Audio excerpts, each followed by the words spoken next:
Don't touch my hair when it's the feelings I wear. Hey guys, welcome back to my channel. Today's video is going to be part 2 of my hair care tips for natural hair. And after I have finished filming part 1, I remembered 2 things, and then I started to remember a whole set of things. So just like, why not do a part 2? So that's what this video is. And if you guys haven't watched part 1 as yet, I'll link it down below, and you can either go watch it now and come back to this video, or watch this video and then go back to that one, whichever works for you. But I am about to start. So number 1, for the second part of this tip series thingy, is to dry your hair with a t-shirt. And the reason that drying your hair with a t-shirt helps to care for your natural hair is because the microfibers tear your hair. So like when you use the towel, your hair sometimes hooks up in it and it tears your hair and causes breakage, and it also increases frizz if you dry your hair with a towel. So I know many of you guys have seen this shirt when I am drying my hair or taking down my hair after washing, but I really like this shirt for my hair because it is stretchy, so it ties around my head very well and it soaks up the excess water, and I don't have as much frizz as when I use a towel. So I advise you guys to use a t-shirt, preferably cotton, to dry your hair. There are also some microfiber towels that you can use. I believe I've heard people talking about them, but again, I don't know what those are. I've never had one, so that's why I use a t-shirt. But if you guys can get your hands on one, I guess you can try a microfiber towel and protect your hair with that also. Another hair care tip is the use of hair mask. I know I told you guys in the last video about protein treatments, and that's kind of a hair mask, but not really, because it's a protein treatment.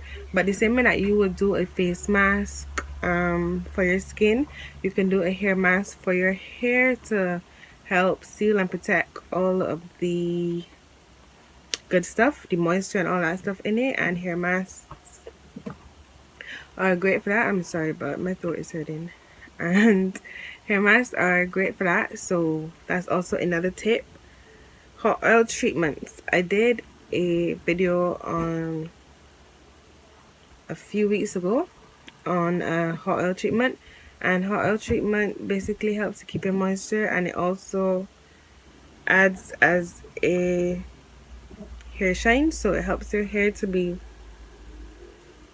shinier and moisturized.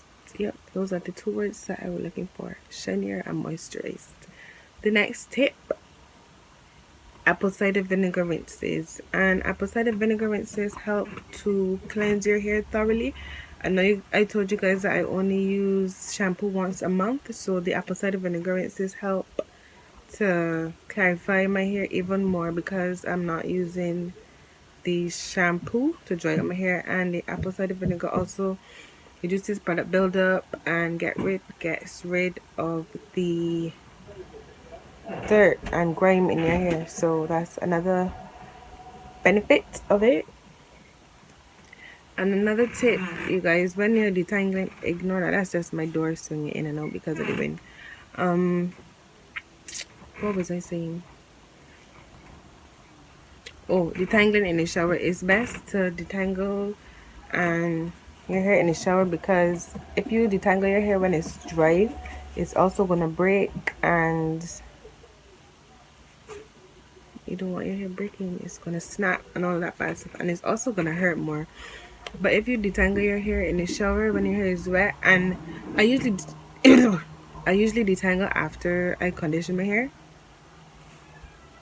and all of that stuff, so I put in a conditioner and then I detangle, but I usually finger detangle first before I comb detangle. And when I detangle, I use a white tooth comb, and I can't find it right now, but I use a white tooth comb to detangle to prevent the excess snagging and whatnot.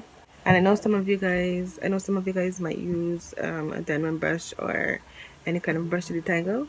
but my advice is to finger detangle first to get out the tighter knots, and then use the comb or whatever other detangling device you guys use to detangle after you use your fingers.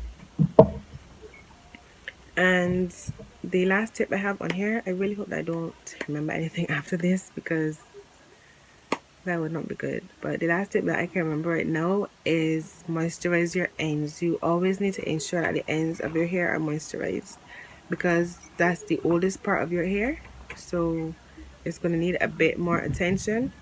And this is a, what was it,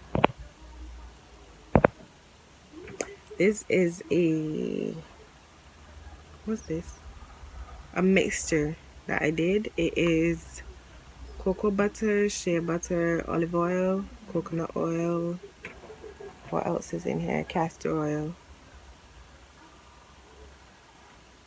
and I think that's all the oils I use.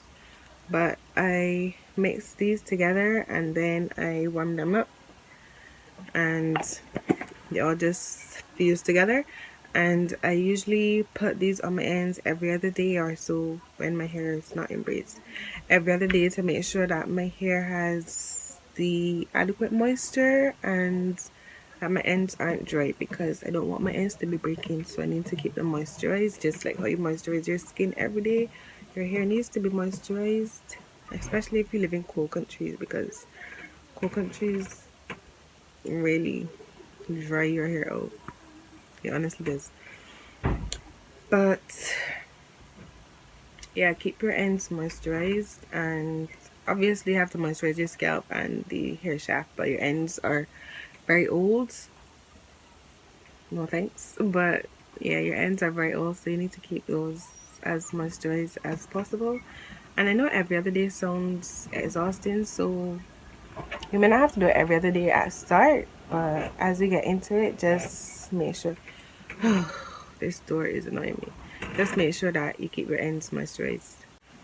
And that's the end of part 2 of natural hair care tips.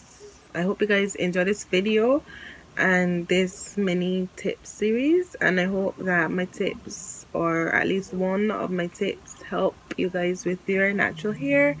And I will see you in my next video. Don't forget to like, comment, share, and subscribe, and have a great day.